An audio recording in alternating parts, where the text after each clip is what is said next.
2 weeks ago, 60,000 people gathered at the base of the Great Pyramid of Giza. They came to watch a man fight. Oleksandr Usyk stood under floodlights, the pyramids rising behind him into the Egyptian night. One punch, the fight was over.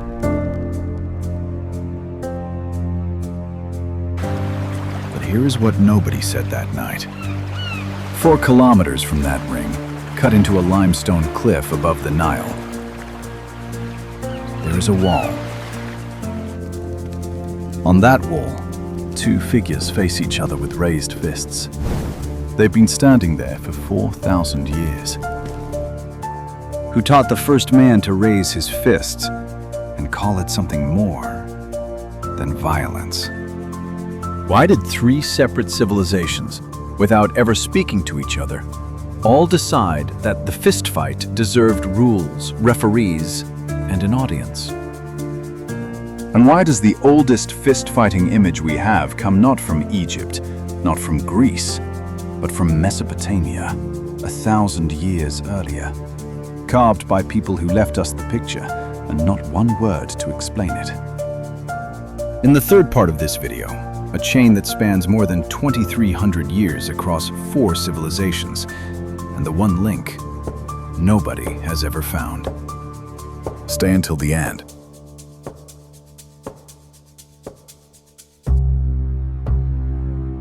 Beni, Hasan, Egypt, 2000 BC. A tomb cut into a cliff, a wall covered in fighters. The oldest martial arts manual ever found. Akrotiri, Thera, 1650 BC. A city buried by a volcano, preserved for 3,000 years. And inside, children wearing boxing gloves. Khafajah, Mesopotamia, 3000 BC. A terracotta plaque from the Temple of Nintu. 2 men, raised fists, wrist wraps, 1,000 years before Egypt. 3 civilizations, thousands of years apart, and not a single document explaining how the idea of organized combat traveled between them, if it traveled at all.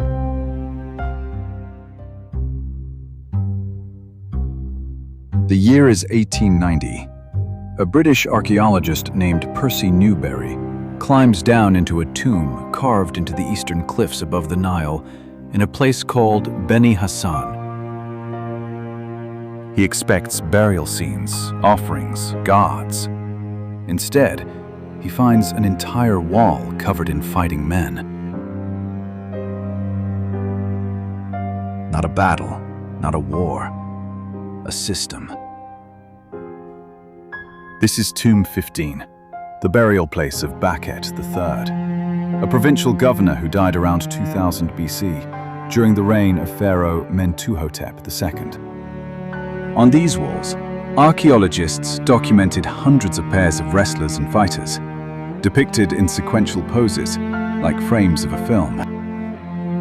To make the techniques readable, the artist painted each pair in contrasting skin tones. One figure dark red-brown, the other light yellow, so you could follow every grip, every throw, every joint lock. This was not decoration, this was instruction. But here is the detail that most YouTube videos skip entirely.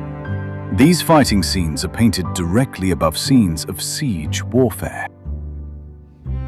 Egyptian infantry scaling walls with ladders, soldiers crowded onto assault boats, archers firing from formations. The message was deliberate.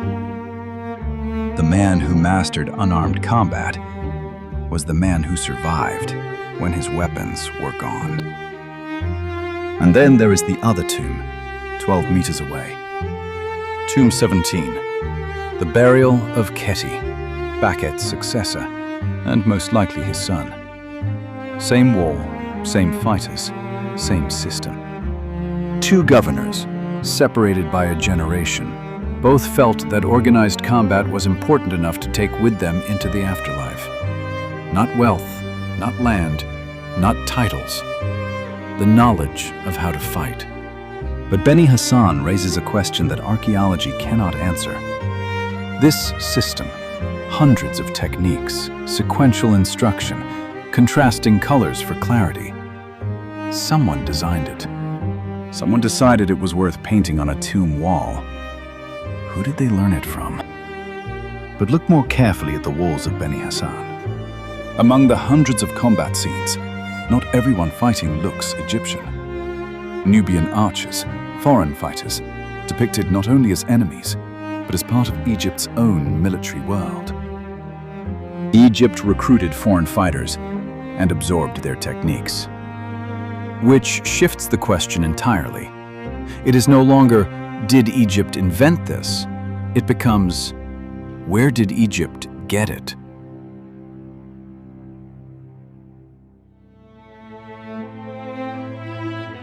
(1650 BC).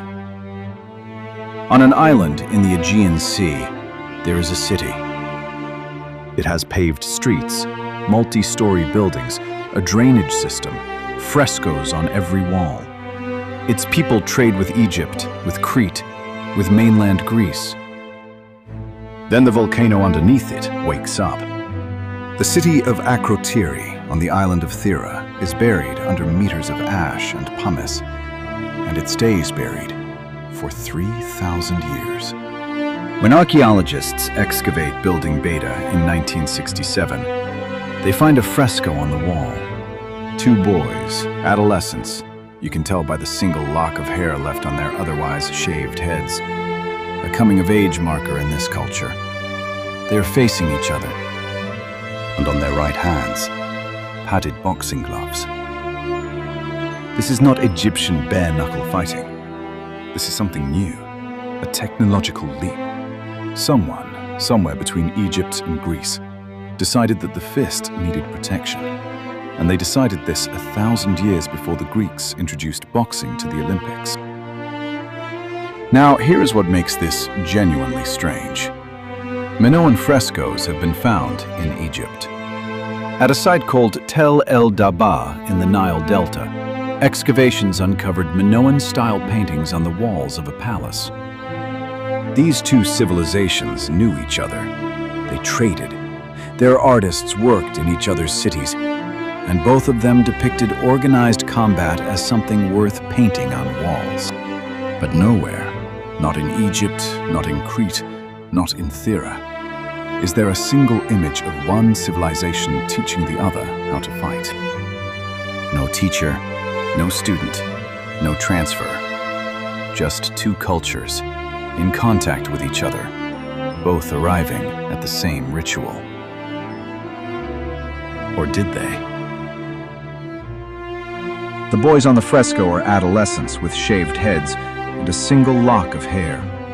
In Minoan culture, this marks a child, not yet an adult. This is boxing as a rite of passage, not entertainment. Three civilizations, Egypt, the Minoans, and before both of them, someone else. Which brings us to the question that Egyptology cannot answer, and that the Olympic record tries to ignore.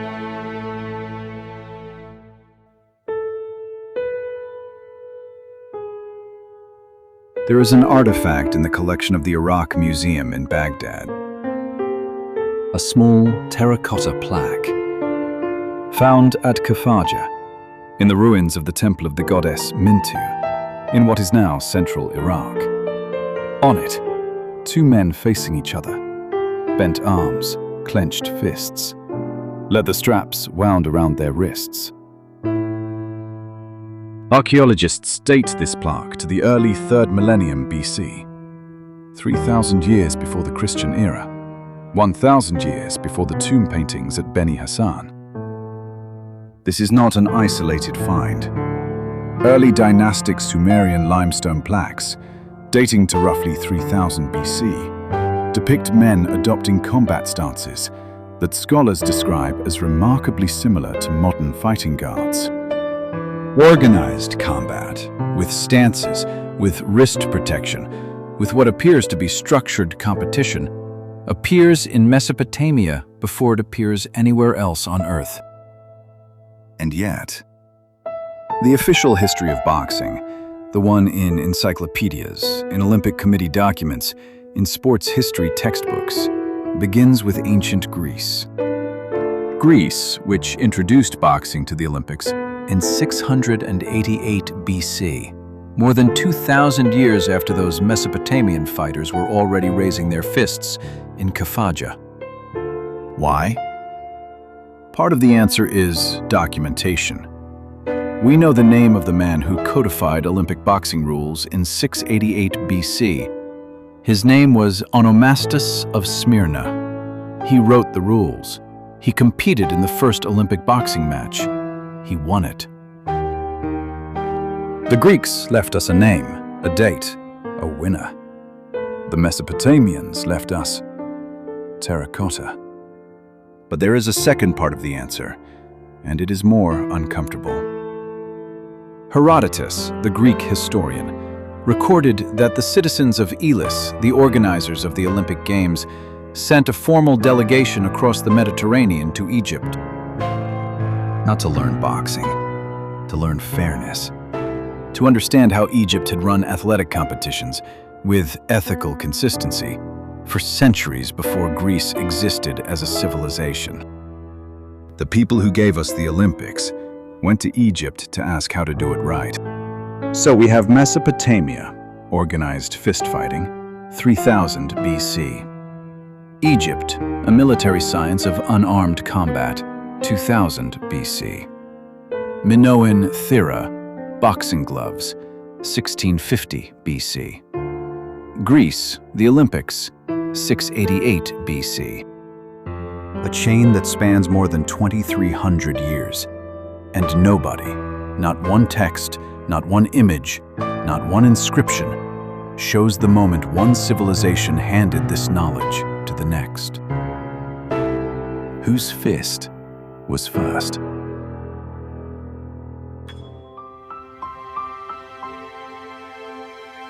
Here is what science knows.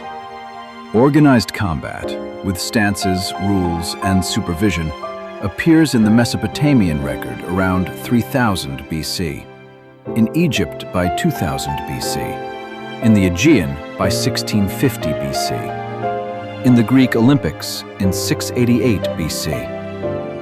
Here is what science cannot explain.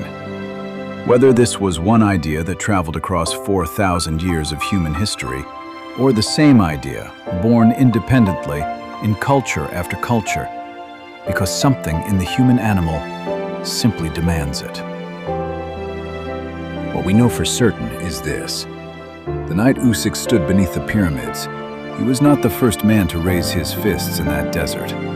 He was the latest in a line that stretches back further than writing, further than cities, further than any empire we can name. The pyramids behind him had already watched 4,000 years of this. And somewhere in Mesopotamia, 1,000 years before those pyramids were built, someone else was already doing the same thing. If boxing appeared in Sumer, in Egypt, in Minoan Thera, and in Greece, without a single document connecting them, then perhaps the question is not where it came from. Perhaps the question is why it never stopped. If this video made you see those pyramids behind Usyk differently, subscribe to Lost Empires. Next week, we go somewhere else, a different civilization, a different secret, one they buried deliberately, and we only found by accident. Do you believe boxing spread from one original source that connected all these civilizations, right A? Or do you believe humans invented it independently everywhere because fighting is simply what we are, right B?